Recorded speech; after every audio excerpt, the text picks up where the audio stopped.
मुश्किलों से भाग जाना आसान होता है, हर पहलू जिंदगी का इम्तिहान होता है। डरने वाले को मिलता नहीं कुछ जिंदगी में, लड़ने वालों के कदमों में जहां होता है। गुड मॉर्निंग फ्रेंड्स, आइए आज नंबर सिस्टम के इस प्रॉब्लम प्रैक्टिस सेशन में हम लोग कुल 50 प्रॉब्लम्स का सॉल्यूशन देखेंगे कि कैसे किसी प्रॉब्लम को हम लोग सॉल्व करेंगे। पहला प्रॉब्लम जो आपके सामने है वो है सिंप्लीफाई करना है 387 into 387 plus 113 into 113 plus 2 into 387 into 113। अब पहली बार दफा में कह सकते हैं कि ये a square plus b square plus 2ab के फॉर्म में है। तो हम लोग जानते हैं कि a square plus b square plus 2ab का फॉर्मूला होता है ए प्लस बी का होल स्क्वायर। तो सिंपल इसको हम लोग लिख देंगे कि 387 प्लस 113 का होल स्क्वायर यानी कि 500 का स्क्वायर इक्वल टू 25 पे 40। क्लियर? अगर हम लोग इसको ऐसे सॉल्व करने जाते हैं तो एक लंबा प्रोसेस हो जाता है, लेकिन अलजेब्राइक फॉर्मूला लगाने से ये सीधा सीधा एक लाइन में आ गया कि क्या इसका सॉल्यूशन होगा। दूसरा क्वेश्चन है हमारा 893 प्लस 786 का होल स्क्वायर माइनस 893 माइनस 786 का whole square divided by 893 into 786। एक फॉर्मूला हमने बताया था a प्लस बी का whole square minus a minus b का whole square equal to 4ab। ये ठीक है। अगर इसमें हम ए बी से दोनों तरफ डिवाइड कर दें तो क्या होगा?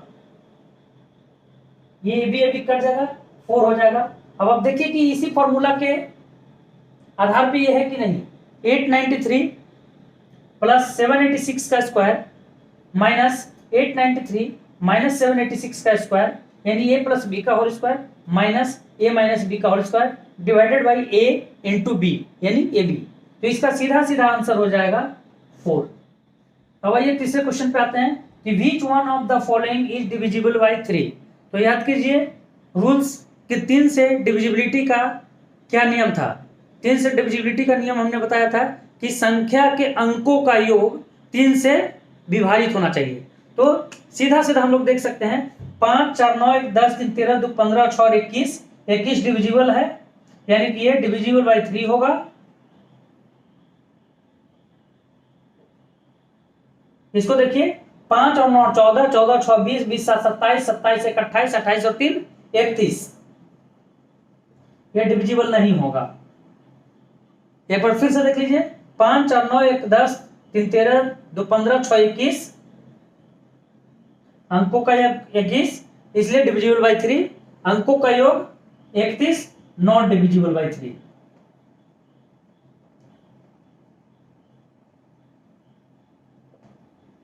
नेक्स्ट क्वेश्चन की ओर बढ़ते हैं। नेक्स्ट क्वेश्चन हमारा है कि what least value must be assigned to star so that the number 197 star 5462 is divisible by 9। मतलब ये नंबर है, इसमें एक कोई अननोन नंबर है, उसको फाइंड करना है कि वो कौन सा नंबर होगा जिसके कारण ये पूरा का पूरा संख्या जो है वो हमारा 9 से डिविजिबल हो जाए।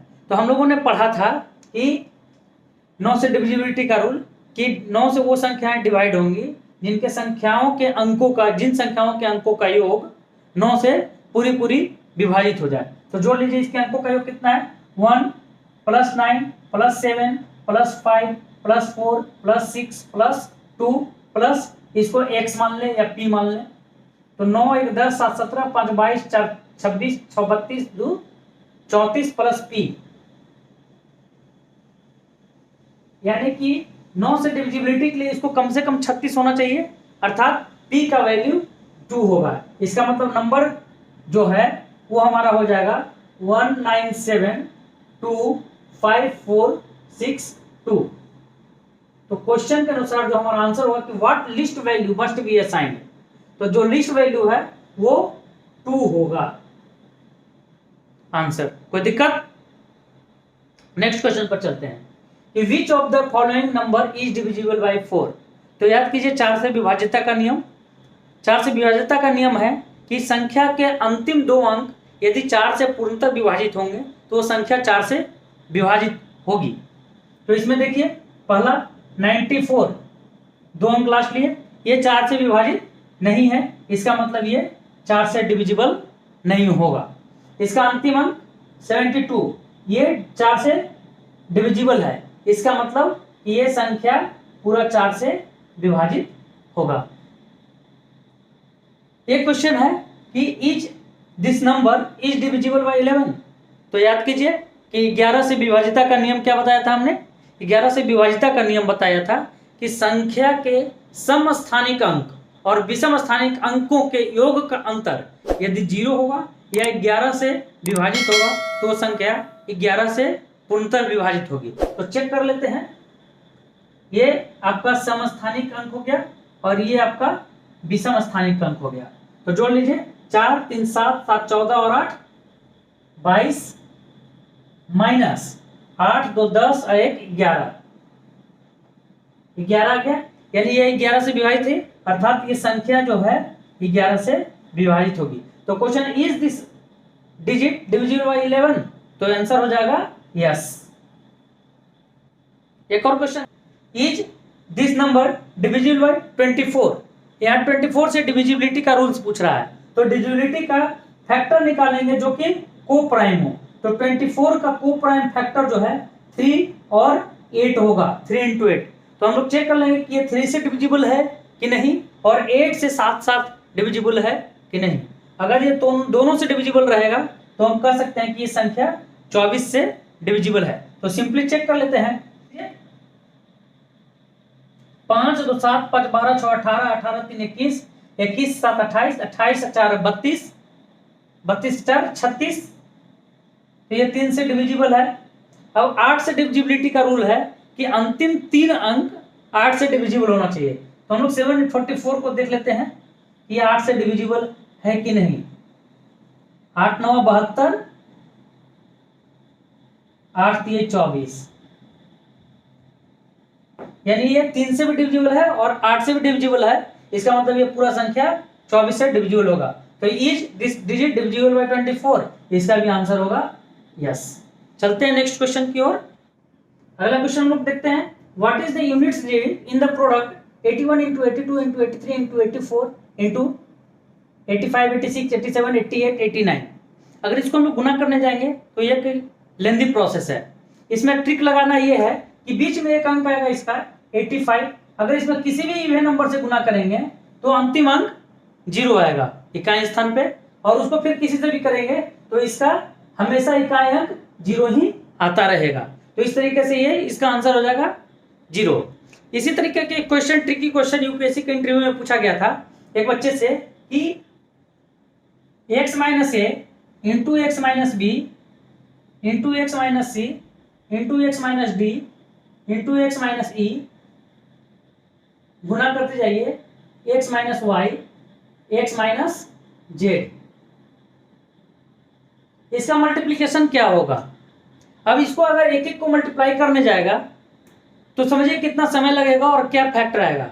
लेकिन यह टेक्निकल क्वेश्चन है, तो यहाँ एक टर्म आएगा x माइनस एक्स जिसका की वैल्यू हो जाएगा 0। अब 0 से किसी भी मल्टीप्लाई करेंगे तो इसका आंसर आ जाएगा 0। नेक्स्ट क्वेश्चन पे चलते हैं हम लोग कि find the units digit in the product 2467 to the power 153 into 341 to the power 72।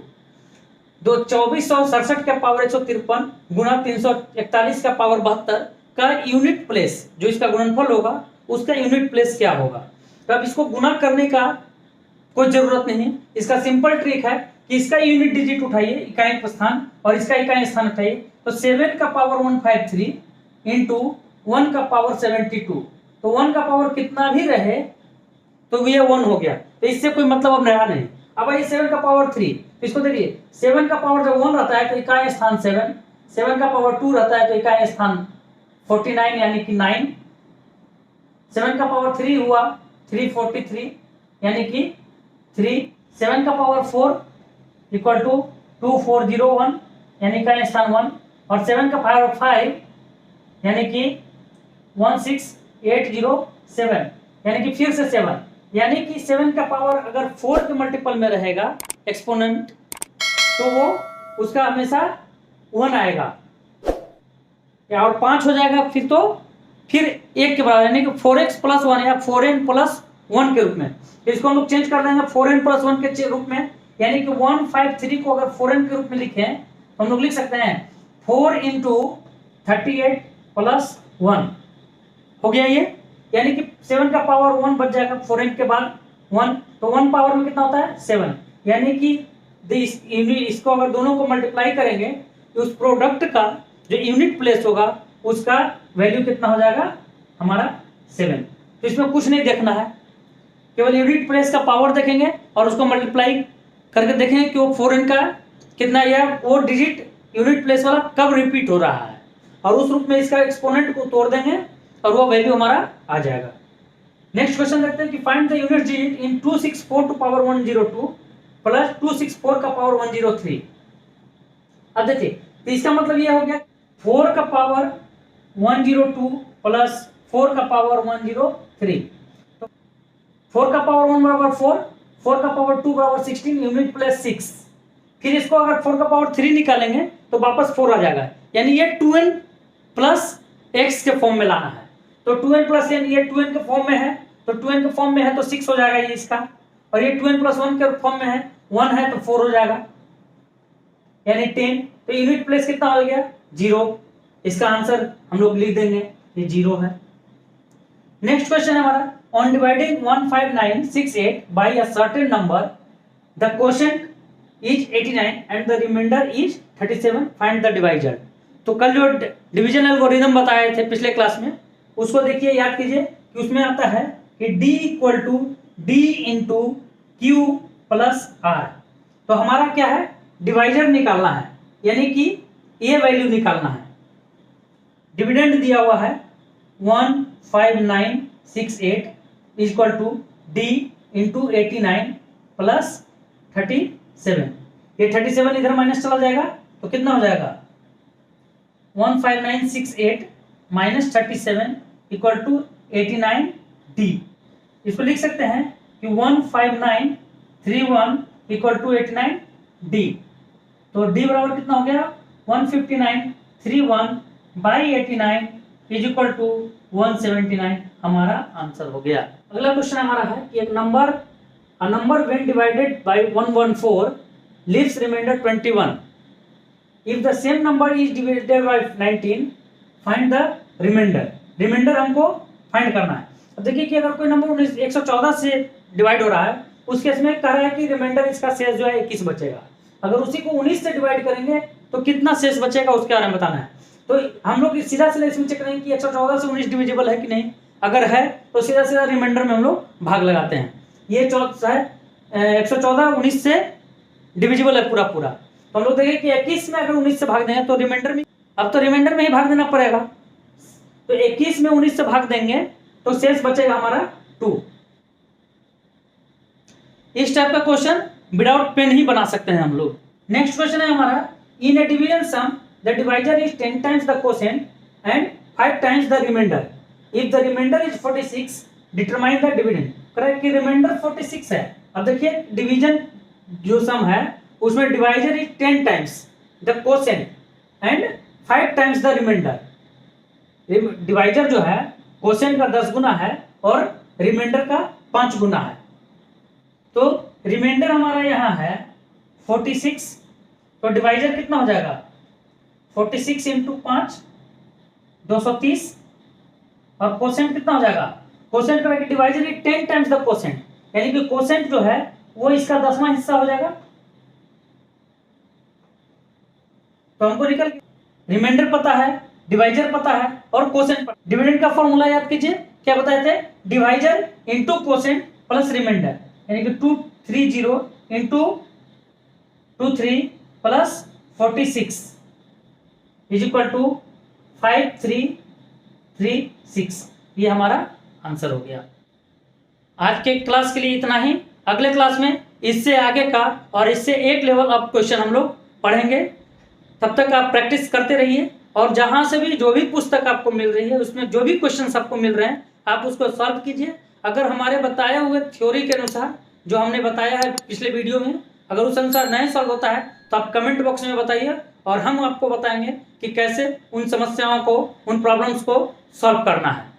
जय हिंद, जय भारत।